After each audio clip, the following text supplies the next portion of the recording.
Were they solid to the floor or they were movable?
No one love, it's no one love, it's no one love, no one love, no one love, no one love, no one love.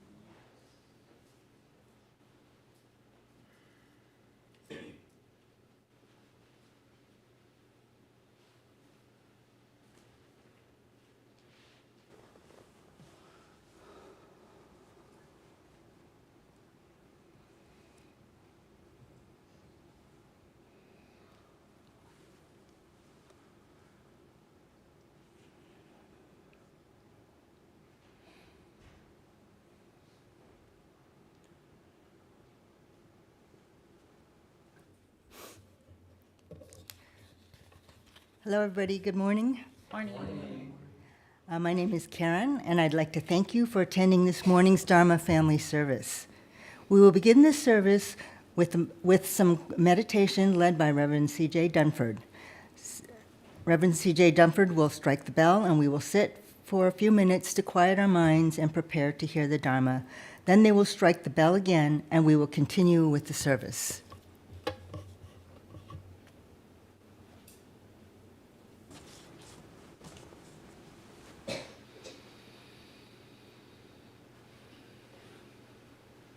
As we sit together today, let us pay attention. Notice the ground beneath our feet,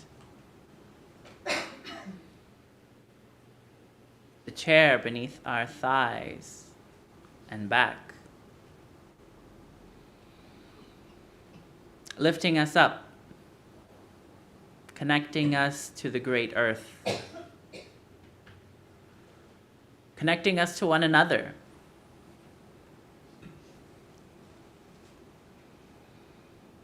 We may feel the weight of our clothes on our skin, the temperature of the air,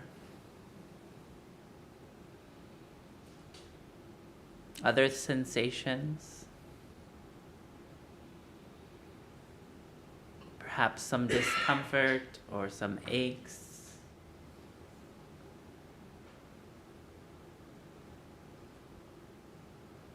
But we can feel gratitude for this body in which we're living, this moment we're sharing together.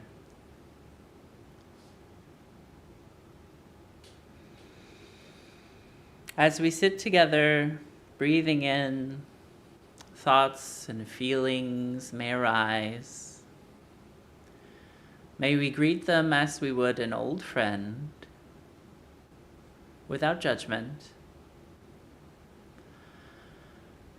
And on the out-breath, kindly and gently let them go.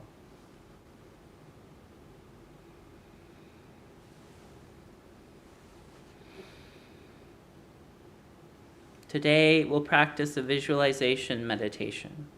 The first visualization practice from the Contemplation Sutra of our Pure Land tradition.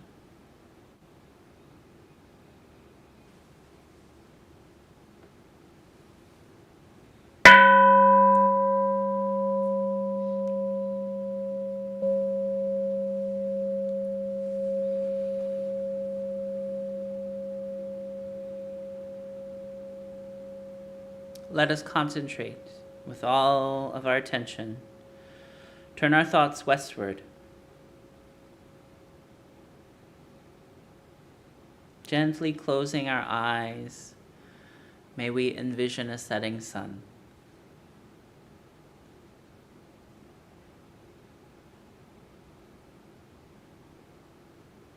Think about what this sun looks like.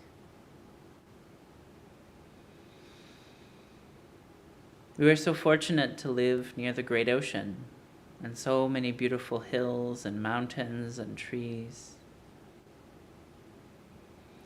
Perhaps the sun is setting over the ocean.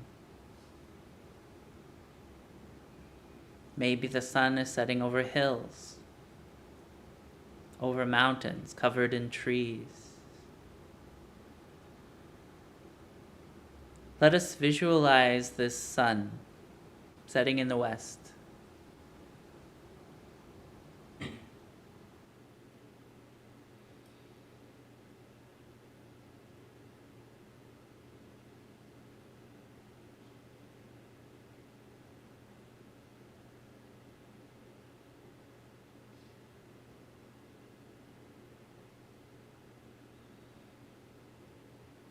This visualization is not a form of escape. It's not a form of disengagement with the world of suffering in which we are living. It's an aspiration.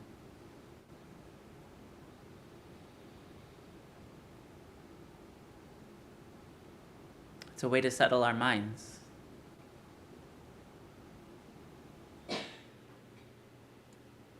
We turn our thoughts towards the Pure Land as a way of living this life.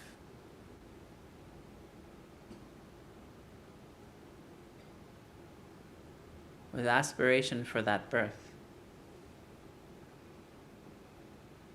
With aspiration for the Pure Land.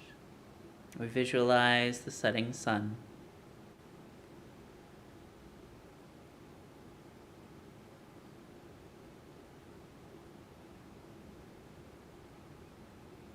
As we practice this visualization, we can clearly see the setting sun in our minds.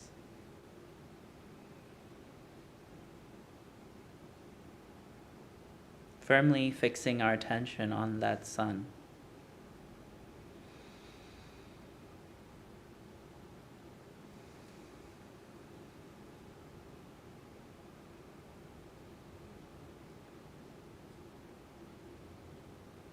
Whenever we become distracted, frustrated,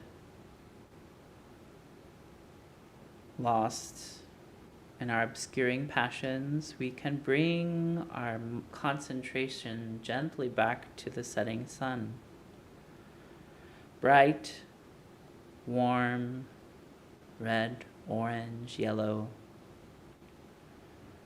This sun which is like a drum, suspended above the horizon.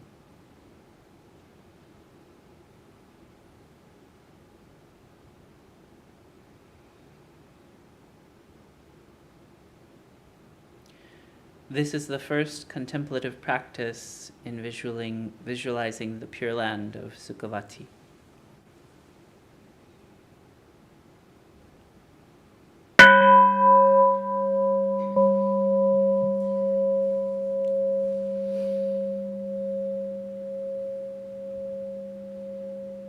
Please join me in Gassho. Namo Amida Butsu. Namo Amida Butsu. Namo Amida Butsu. Namanda Butsu. Namanda Butsu. Namanda Butsu. Namanda Butsu.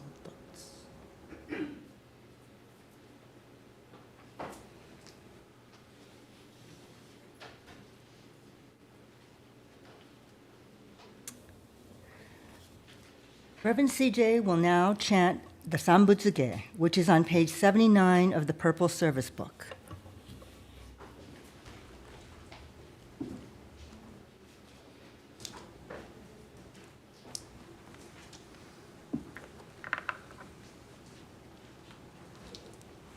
Sambutsuge. The Gatha Sambutsuge comes from the larger sutra of immeasurable life.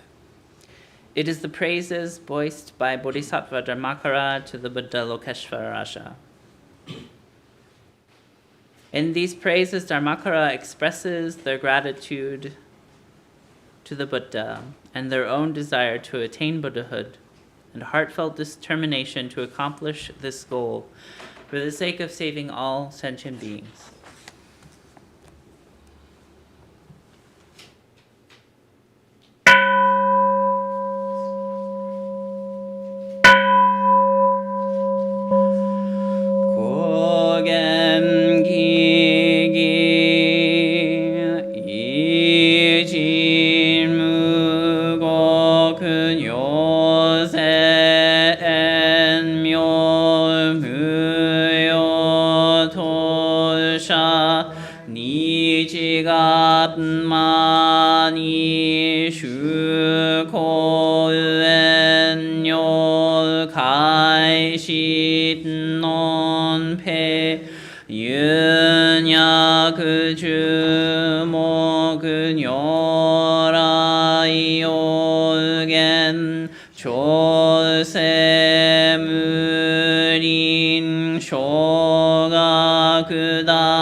百千の万無量大小修行五着用一切死と勝負不尿具道賢勝不逆非尿五者勝負世界無不影無種仙道光明師匠変師匠国尿世精進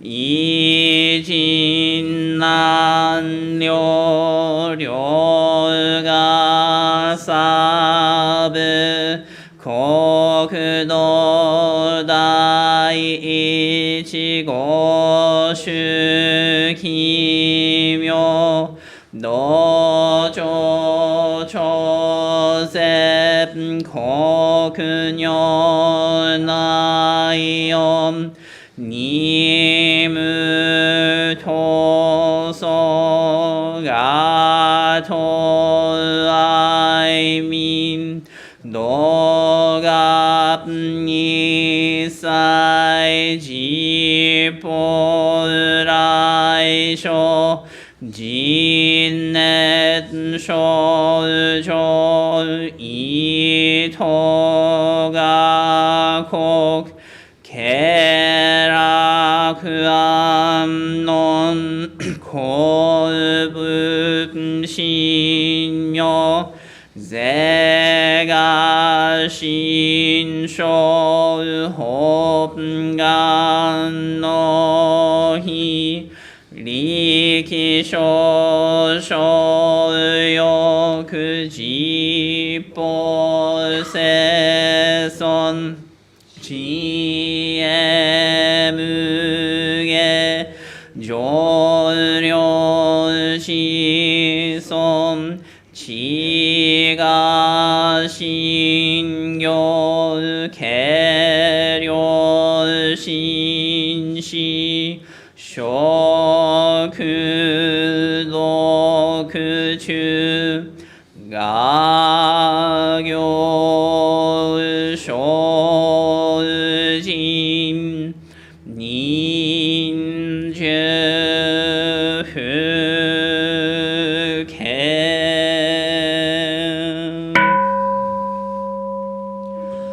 ナマンダブナマンダブナマンダブナマンダブナマンダブナマンダブがんにしくとく平等性一切道本菩提心おちょうあ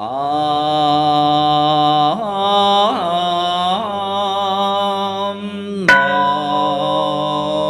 こ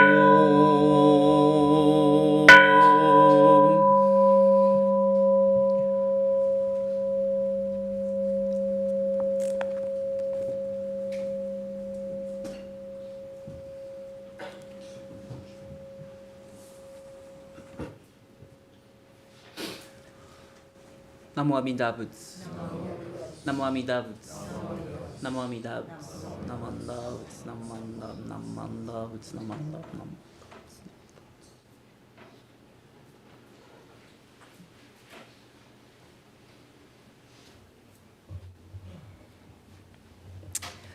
Please rise if you are able to follow along with the Gatha Many But One, which is on the handout.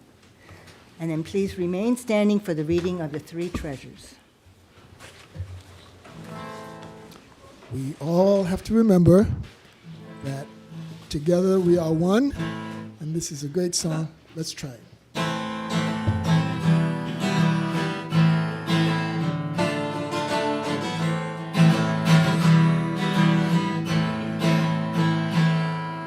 Like a triangle, circle, square. Like a triangle, circle, square.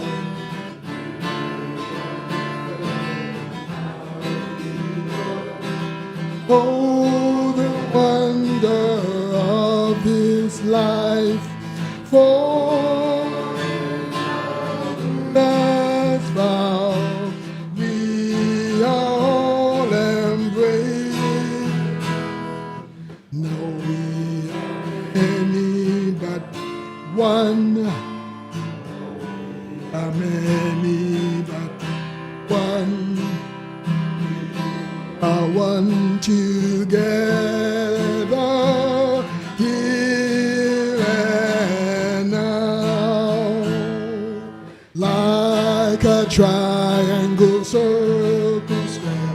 Yes, like a triangle, circle, square.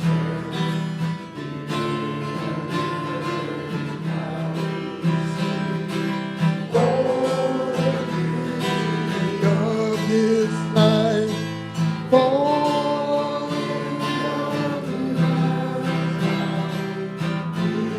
you're all ashore. Any but one.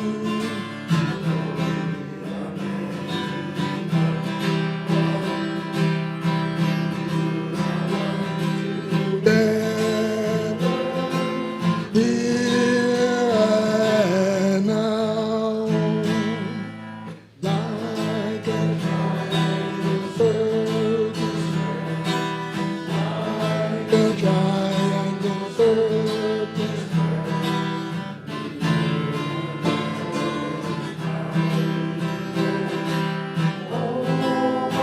Oh, there is line for us bound and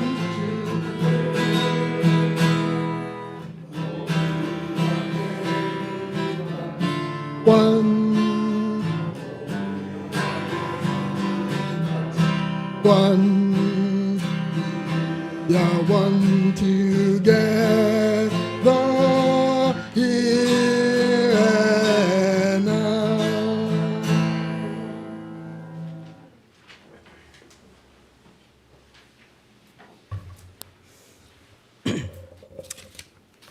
I will now recite the Three Treasures One on page 8 of the Purple Service Book.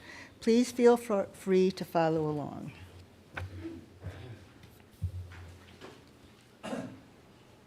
Three Treasures One. Hard is it to be born into human life. Now we are living it. Difficult is it to hear the teachings of the Blessed One. Now we hear it. If we do not realize the truth in this life, when will it be realized?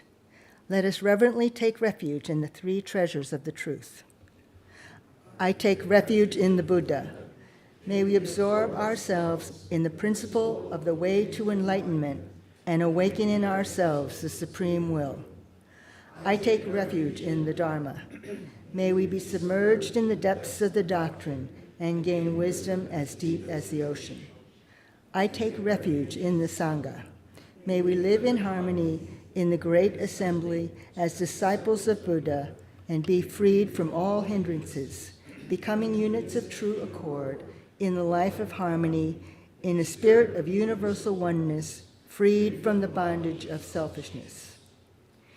Even through myriad ages of kalpas, hard is it to hear such an excellent, profound, and wonderful doctrine. Now we are able to hear and receive it. Let us thoroughly understand the true meaning of Tathagata's teachings. Namo Amida Butsu. Namo Amida Butsu. Namo Amida Butsu. Namo Amida Butsu. Namo Amida Butsu. Namo Amida Butsu.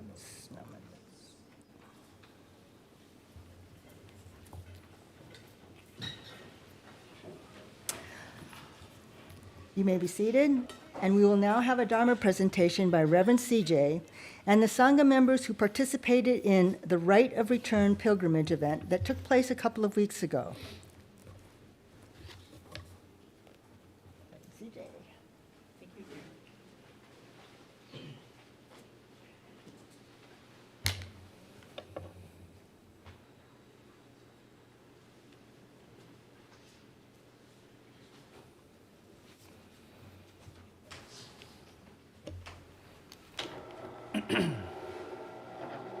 Thank you, Karen. Good morning, everyone. Thank you for being here today on this Sunday. Casey, Mukai, and I are going to give a presentation in lieu of a Dharma talk today to share about an experience. And we're also going to invite a couple of folks from the Sangha who participated. So on Sunday, June 8th, we took part in the Rite to Return pilgrimage held in Alameda County. It started in Alameda at the Islamic Center in Alameda and ended at Shell Mount in Berkeley. And the purpose of this pilgrimage was to support the Rite of Return for Palestinians. So this was organized by an interfaith group called Interfaith for Ceasefire, and the description is to walk in public witness for the Palestinian right to return to their homes and their families. We also walk in solidarity with immigrant, indigenous, student, unhoused, transgender, and BIPOC communities. And so this pilgrimage roughly mapped the length of the Gaza Strip, which is on this image on the right side of the screen, which is roughly 22 miles long.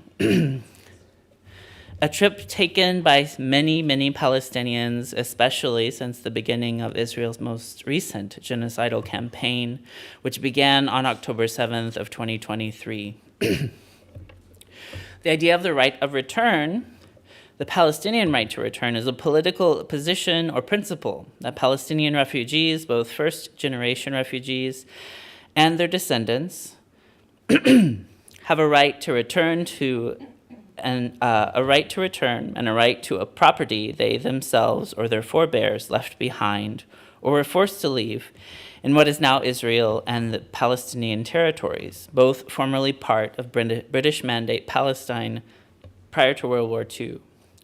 During the 1948 Palestinian expulsion, or the first Nakba, as it is known by Palestinians and Arabs, and a flight, which is a result of the 1948 Palestine War and the 1967 Six Days War. The right of return was initially formulated on the 27th of June, 1948, by United Nations mediator Volker Bernadotte. Proponents of the right to return hold that it is a Palestinian's protected right under national law.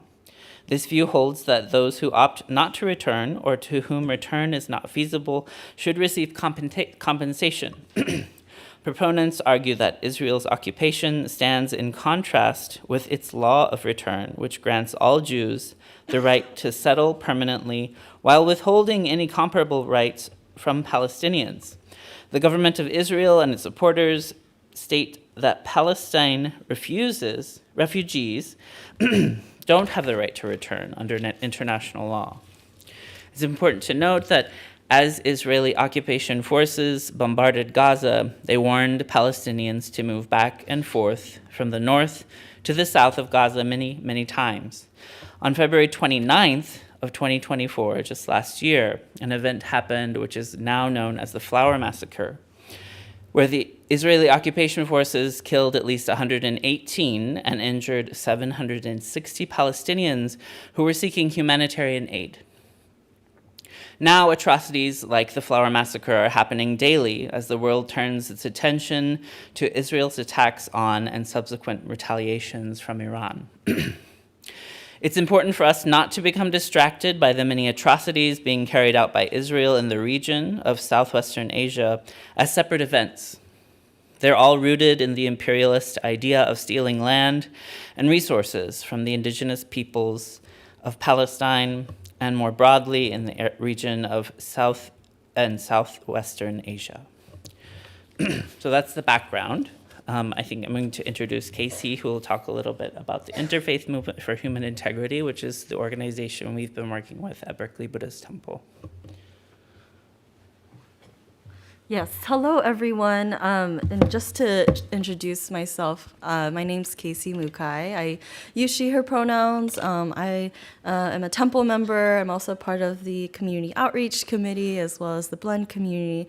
And I know some of you in the audience, but I just wanted to say hello on behalf of myself. Just to share a little bit more, has anyone heard of Interfaith Movement for Human Integrity? Raise your hands. I see some folks. Awesome. Yeah, so Interfaith Movement is an organization that organizes at the intersection of spirituality and social movements. And they mobilize congregations to take a stand on issues of social justice like immigration and mass incarceration. And also human rights. And they engage people of faith to develop their own leadership so they can stand up against racism, discrimination, and the political challenges of today. So Interfaith brings a faith voice to social movements, coalitions, providing a compassionate religious perspective amidst the clamor of angry political actors. And so I know some of you have seen our ceasefire banner out in the courtyard, and that was an effort that was also organized and championed by the Interfaith Movement. And so I think today the Interfaith Movement has well over 150 congregations in their community, and so a really beautiful space for helping interfaith congregations come together and think about today's issues.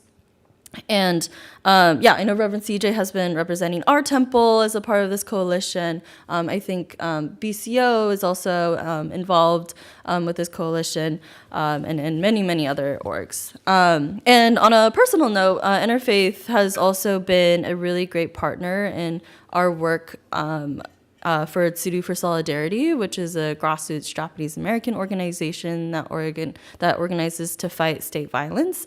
And they've been really wonderful partners to help for a pardon campaign for a dear friend of mine. Just really amazing organization. Okay.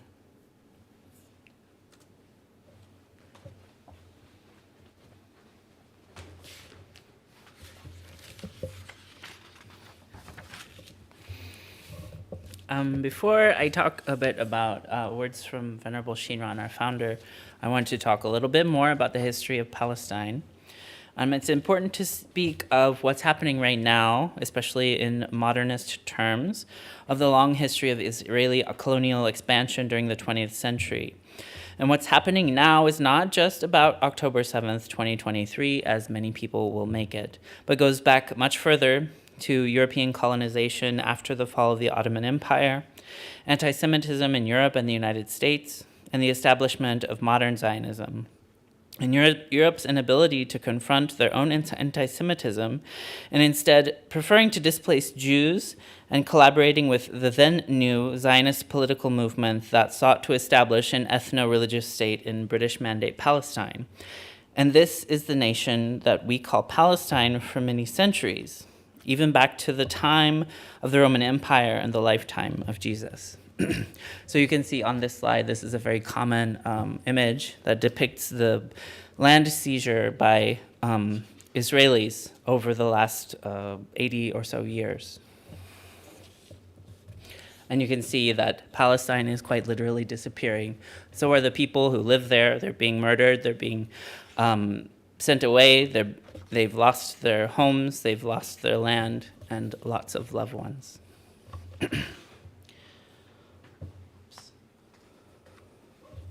So speaking to part of why it's important for us to be aware of international issues like these, injustices like these. Venerable Shinran was very clear about where he stood on issues of injustice. He says in his work, The Notes on the Essentials of Faith Alone, when such shackled foolish beings, the lowly, who are hunters and peddlers, thus wholly entrust themselves to the inconceivable vow of the Buddha, then when burdened as they are with obscuring passion, they attain the supreme nirvana. They are called low, such peddlers, hunters, and others who are none other than we, who are like stones and tiles and pebbles. Shinran intentionally identifies with outcasts of society, people who are judged as dirty, evil, low, or even non-human during his time. All of these passages make me wonder how we relate to others who are taught are evil, who are terrorists, who are lazy, who are stupid, who are criminals, and many other judgmental terms that we use in order to dehumanize and belittle other human beings. These words are used every day in the news media from the mouths of celebrities and from politicians, and each word can drip with the poison of hatred, the poison of delusion to our interbeing, and our interconnectedness with all life.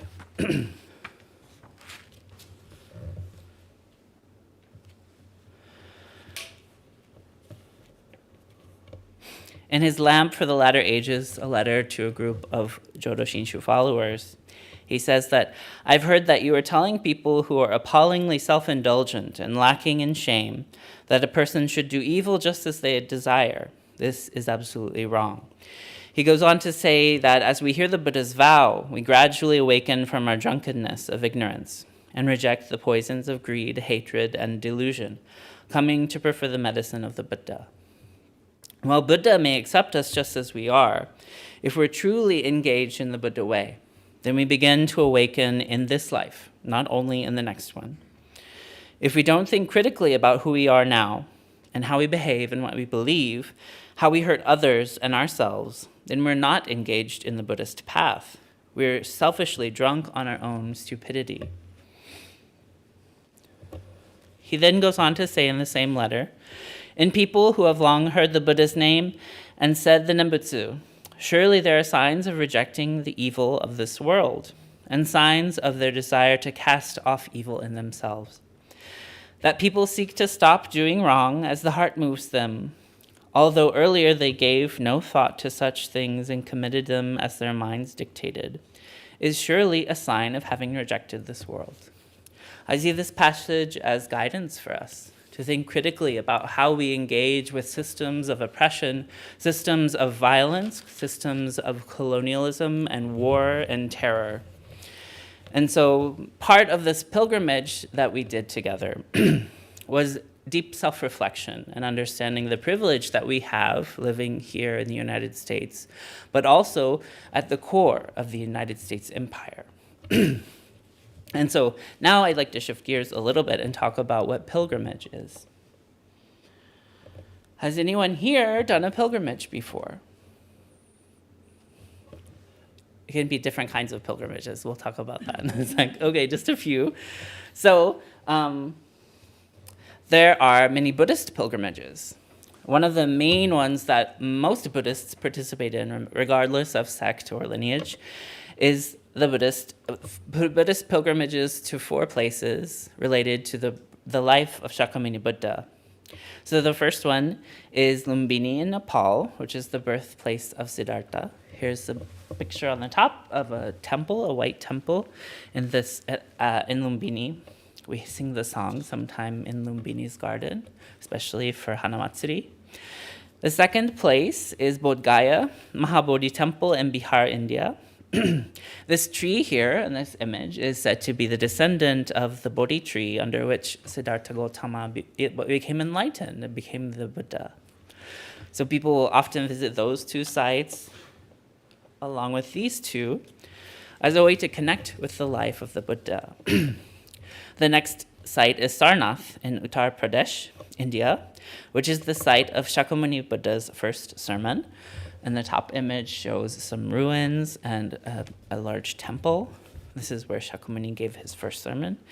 And Kushinagara, in Uttar Pradesh, India, which is the place of Sakyamuni Buddha's death, where he attained parinirvana. So you see the large mound in the image, and that is supposed to be the place where the Buddha passed away.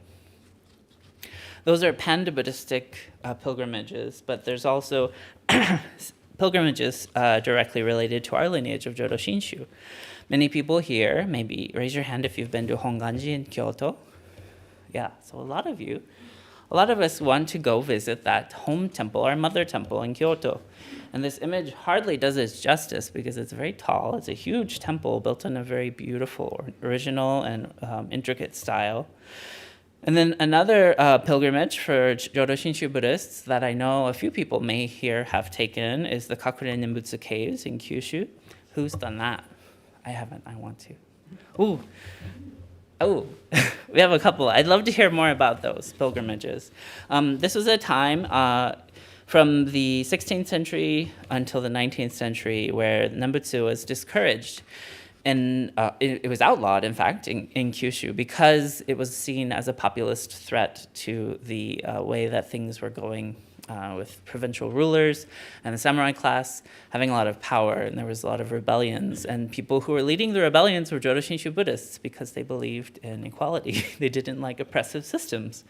And so people were oppressed and practiced in secret in these caves. And the image shows an example of one of the onaijin, or altars, where they would have practiced. Yet another form of pilgrimage are heritage pilgrimages. We have the first one, which is the Edmund Pettus Bridge in Selma, Alabama, which is a notable site where protesters were attacked for protesting for the rights of Black Americans to vote. Another one, which Casey will talk about more in just a minute, is incarceration camp pilgrimages to Jerome, Tule Lake, Topaz, Manzanar, Boston, Gila River, Grenada, Rower, Heart Mountain, and Minidoka. And I know that there's a few people who recently went to Jerome. Yeah. It's not on the list. Yeah, it is. Okay. And Roy, Yeah. Arkansas. Yeah. Far East is you can go. I think you can go Easter.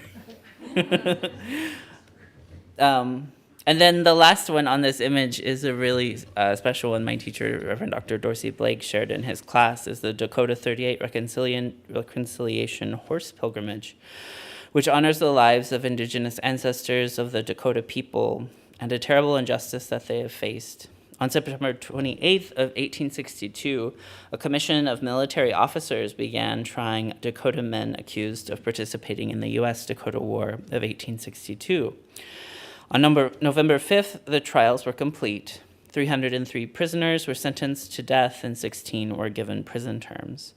After the transcript reviews by President Abraham Lincoln and government lawyers, the largest mass execution in the United States history was ordered to take place the day after Christmas, December 26th, 1862, during which 38 Dakota warriors were hanged. And this pilgrimage honors indigenous tradition of pilgrimage on horseback through very dangerous weather conditions and seeks reconciliation with non-indigenous peoples.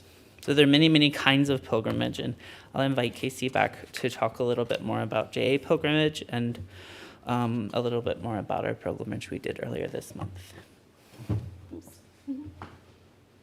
Yes, thank you, Reverend CJ. So just talking a little bit more about pilgrimages to World War II incarceration sites. Has anyone done a pilgrimage to like a World War II incarceration site? Oh, I see some hands. Oh, okay, awesome. Yes. So Caroline and I, we did make it out to Jerome Rower this summer. I also went to the Manzanar pilgrimage down south. And a lot of these camps will, either rotate for this year or have it next year.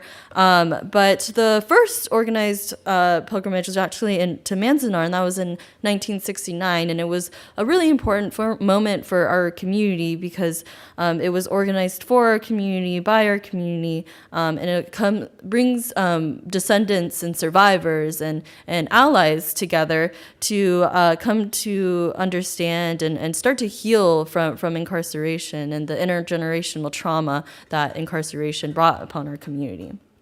And so I was honored to attend the Manzanar one earlier this year, and as a part of the program, Dr. Satsuki Ino was the keynote speaker, and there were other speakers, one from CARE, and a really important part of the messaging was a call for the end to the genocide in Palestine.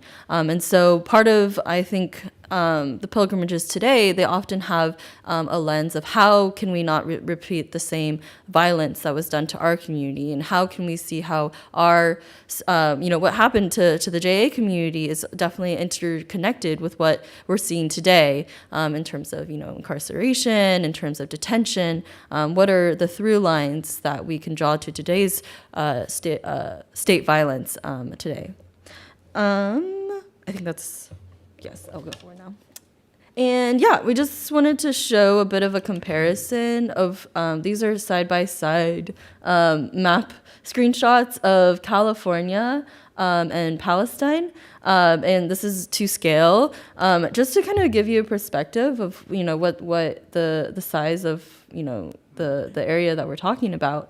And I think CJ said that, it's 22 miles, and that's the length of the pilgrimage that we walked to be in solidarity with folks in Palestine. And so, yeah, just to give you a physical representation. And just to share a little bit more about the pilgrimage itself, here's some pictures and some signs, and you can see that, we are also standing in solidarity with trans people, with immigrants when we're calling for sanctuary. We're also standing in solidarity with unhoused folks calling for homefulness, and as well as indigenous folks calling for land back.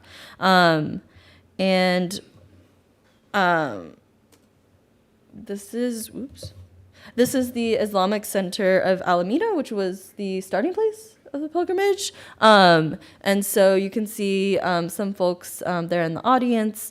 One of the beautiful parts of the pilgrimage and it being interfaith was a lot of different faith leaders and congregations came together to offer up their spaces, offer up their prayers, their community.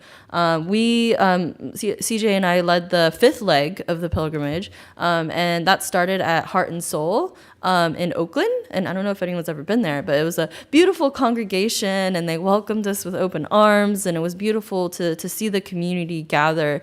And I think for me, one of the important parts of pilgrimages is coming together in community with others that are fighting for a liberated Palestine. I think, part of the tactic of the administration, especially this current one, and of state violence is to make us feel like we are alone, separate us. And so I think one of the powerful parts of pilgrimages like these is they bring together people in an important way to bear witness to violence and to understand our shared suffering.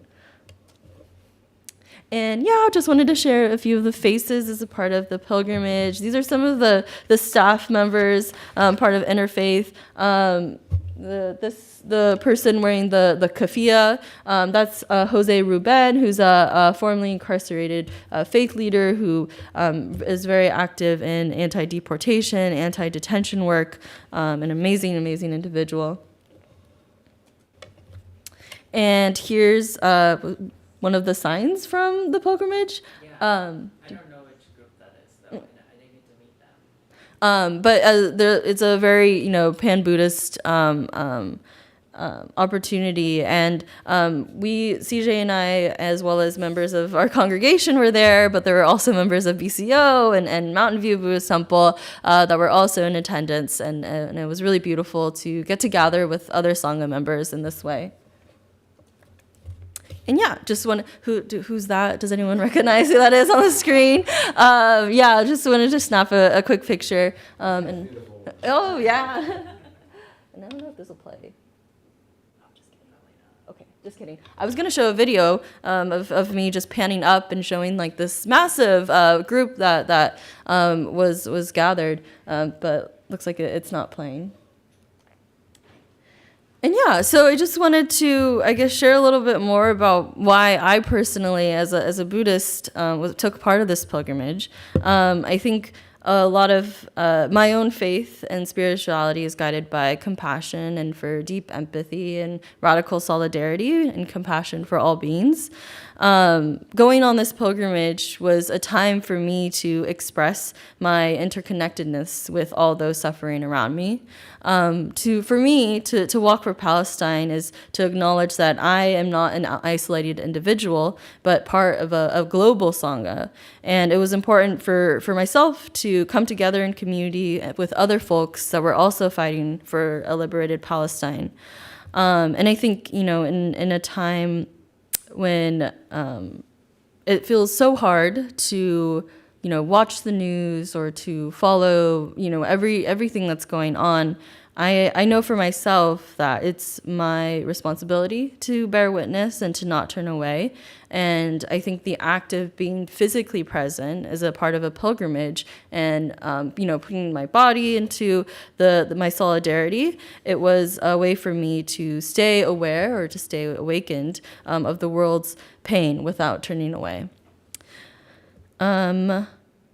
Yeah. Yes, and yes, I would like to invite our Sangha members, if there are any who did walk the pilgrimage as well, to maybe share a little bit about what it meant for them. Caroline, I know you're here. Caroline. Yeah. No pressure, but a lot of pressure. You don't have to say a lot. You can just talk for a minute. Yeah, okay. Please. Thank you. It's important that you were there.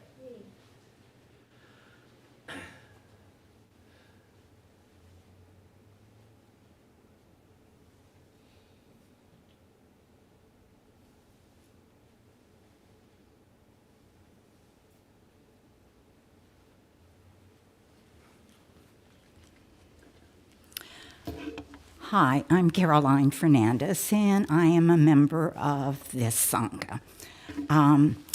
I think many, if not all of you, can relate to how I've been feeling recently, which is anxious, stressed out, and depressed over what is going on, not only in our country, but globally. So I am very, very grateful to have been able to walk on this pilgrimage with people who you feel a bonding with and who renew your hope that we, in fact, can support and get to a point where all of us can live in peace and love. So, as Reverend CJ said, Shinran and people of his time suffered injustices and persecution. And as Shinran said, that's wrong. And as Japanese Americans who suffered illegal injustices and suffering, it's imperative that we stand up and make our voices heard, because it will not stop if we do not. And the incarceration of the Japanese people is evident of that. Had people stood up and spoke at that time, maybe we would not have been subjected to such illegal suffering. So if I stand up every Sunday and recite the three treasures and the golden chain, then I have to ask myself, what am I going to do to live up to that and to abide by Shinran's statement that the killing of other of our human beings and to impose illegal suffering, incompassionate suffering on them is wrong. And as one person, all I can do is to try and live by the Buddhist Dharma, stand up and make my voice heard against any injustices and unnecessary suffering of innocents and my fellow human beings, anytime and everywhere that I witness it. Thank you.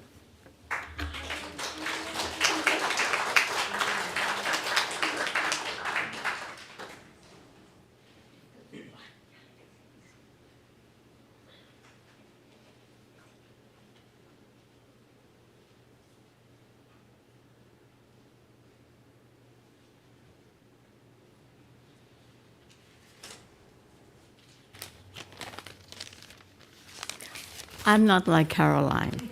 I have to read a sheet.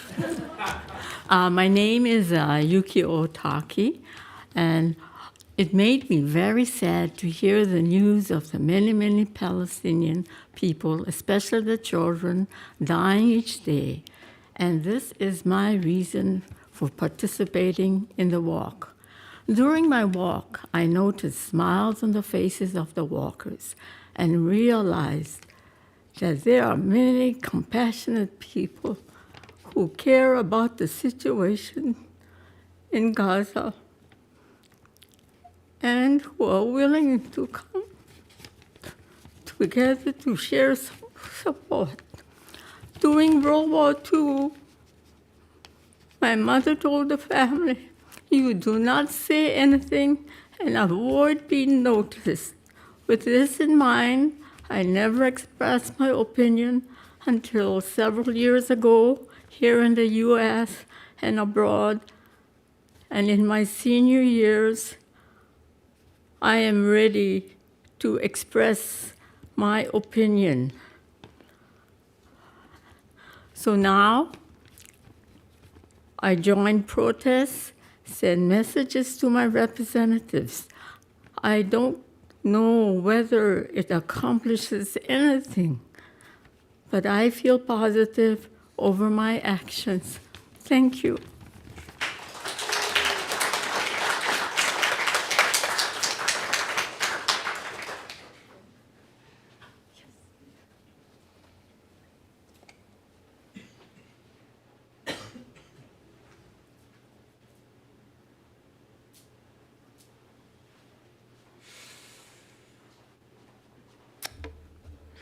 Good morning. My name is Willie Fernandez, and I did go on that pilgrimage, and same old, different day.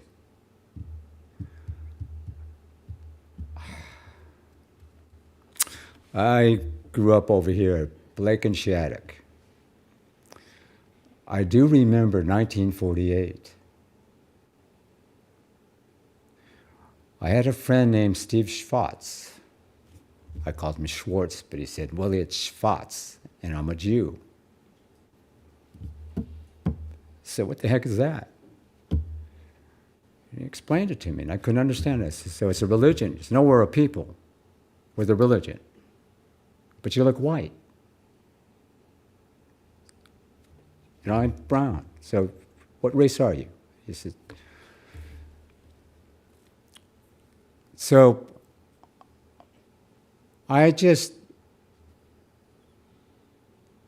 on that march, it took me back to when Carolyn and I were a young married couple with a family, and it felt like almost every other weekend we were on a march, or call it what you call it today, a pilgrimage. There was always something going on that people were finding to be fighting over. This constant, I don't know if it's a human thing or what, but it's finding differences. Making differences cause problems. And so what I find is there's something about human beings and power. When I mean power is that somewhere along the line as human beings we found power is to be able to control another person. Not to cooperate, but to find out what these differences are. And I struggle with it every day because I was raised that way.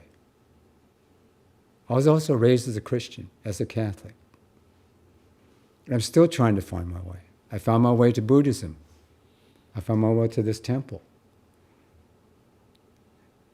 And so once again, I was on this march and met this really nice guy. He was cool. He said, I'm a Filipino. I said, so am I. He said, I'm half Mexican. I said, I'm with that too.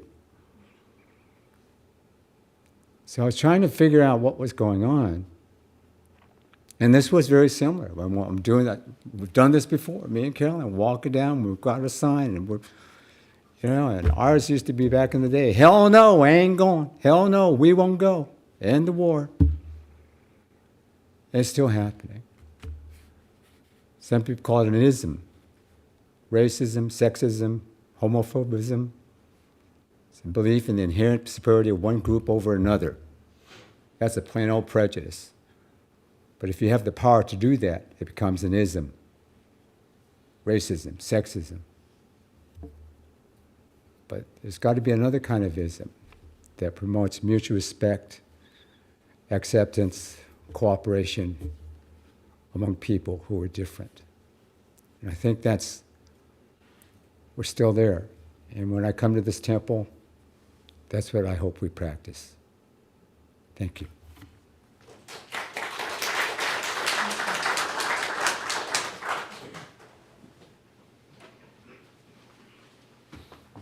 Thank you, Casey. Thank you, Willie, Caroline, Yuki. It was so nice to hear from all of you. I'm up here and I talk all the time. I get tired of hearing myself talk, so it's nice to hear others too. To me, this pilgrimage is a reflection of our values as Buddhists, to see that we all share this world. The world shares us, in fact. The world is what cares for us. And we poison it, we bomb it, we kill each other because we think we're better than other people, or other people think they're better than us. And when we come together in pilgrimage, we see that we have shared values across difference. We see that there's other people who understand what's going on. There's a lot of propaganda in the Western media these days, and we're all susceptible to it, and it's important to see truth. And I think that pilgrimage, when we see many opinions, we see many perspectives, and we're able to come together and see truth, then that breaks down a lot of the delusion that we face in this world, where we think of ourselves as separate, as better or worse than others, judgments. And so I thank you for listening today. Thank you for everyone who participated. And that'll conclude our presentation. Please join me in Gasho as we say the name of the Buddha. Namo Amida Butsu. Namo Amida Butsu. Namo Amida Butsu. Namo Amida Butsu. Namo Amida Butsu. Back to you, Karen.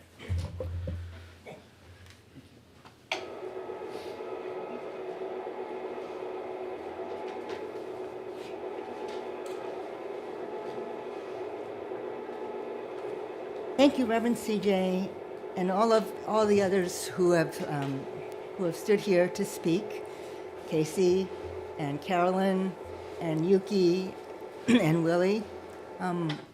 Thank you for bringing up a difficult topic and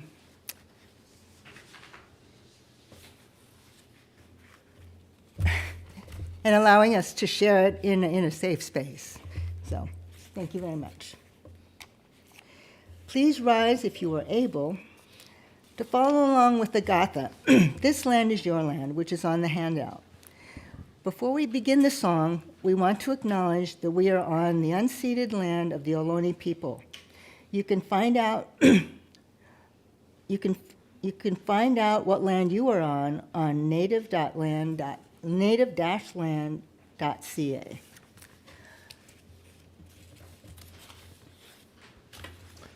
How many of you know this song? Familiar with this song? Yes, it's an oldie, great song. I believe this is a song of peace. And hopefully, I think it will probably stay that way. If it wasn't, I think it would have started with "This land is my land," right? And it starts with "This land is your land," and "This land is my land." I think together we have to just remember that we need to be more collaborative and we need to negotiate more, right? We just can't continue to impose and impose and impose. It's just not going to work. And I hope this song really addresses or speaks to that we need to be more collaborative, we need to share more, and we need to negotiate. There's nothing wrong with negotiation.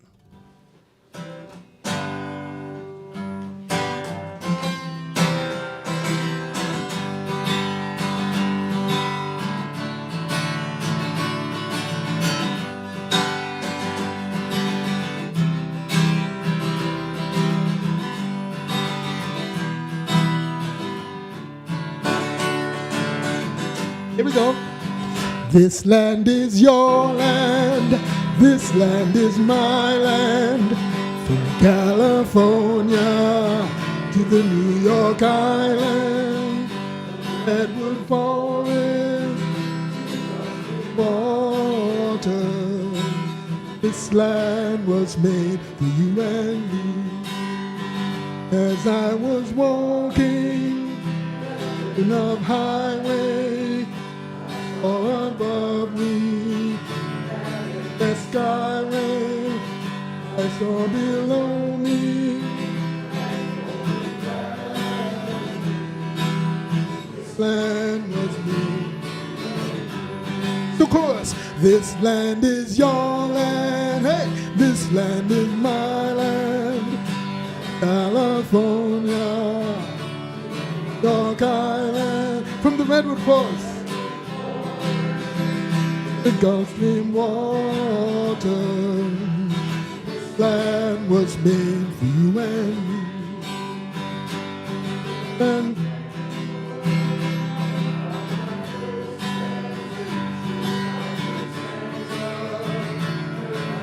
desert around me was sounding. This land was made. This land is your land. This land is my land. From California to the New York.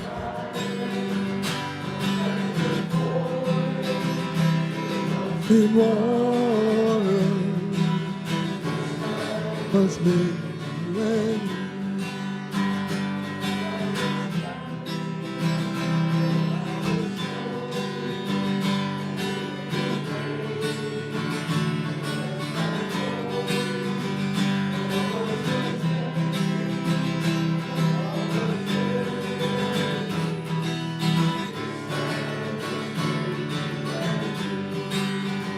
This land is your land, this land is California to the New York Island, from the Redwood Forest, Gulf Stream wall.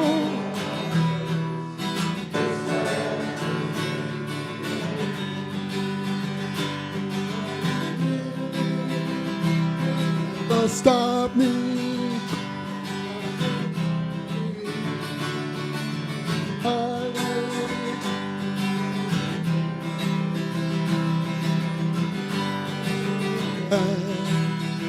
Land was made for you and me. Last time.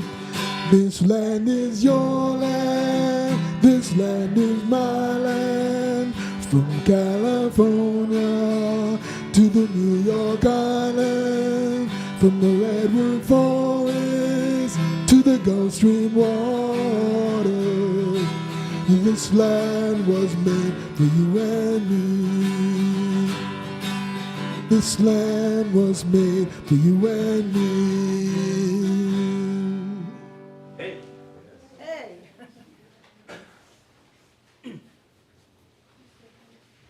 Thank you, Di. You may be seated.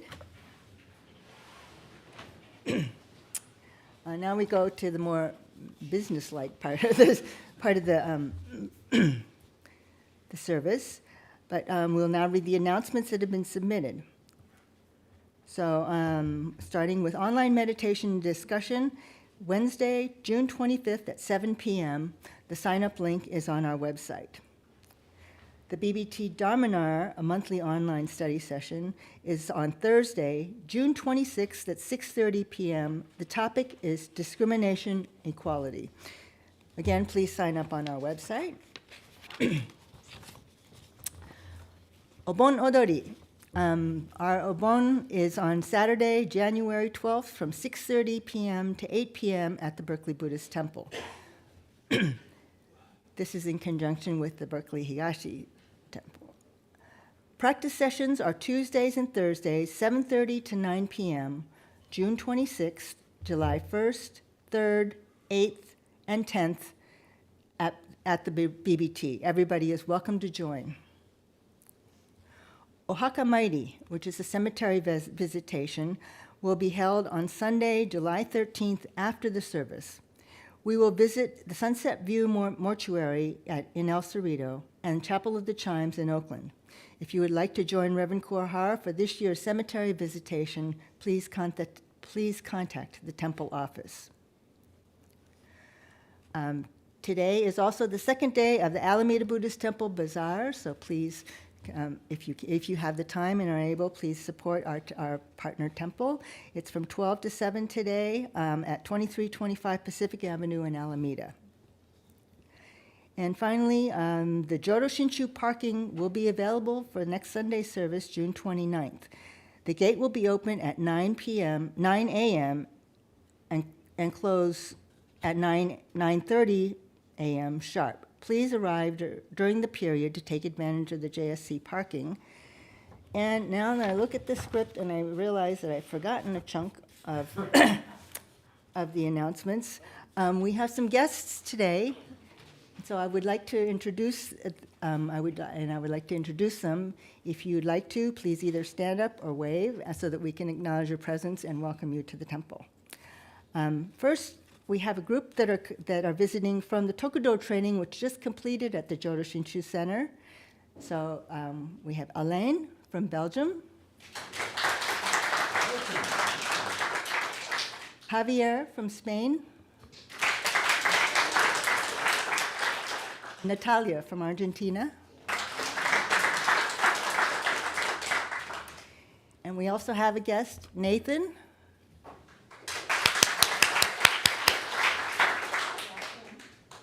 Thank you for visiting the service.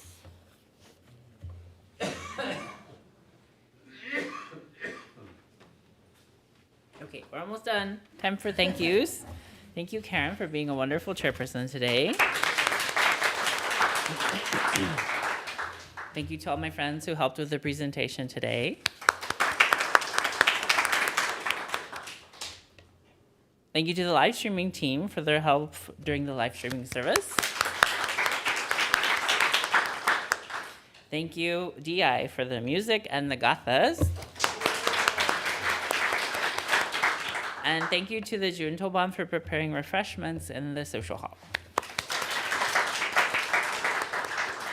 This concludes our service for today. Thank you to everyone who joined us in service in person and online.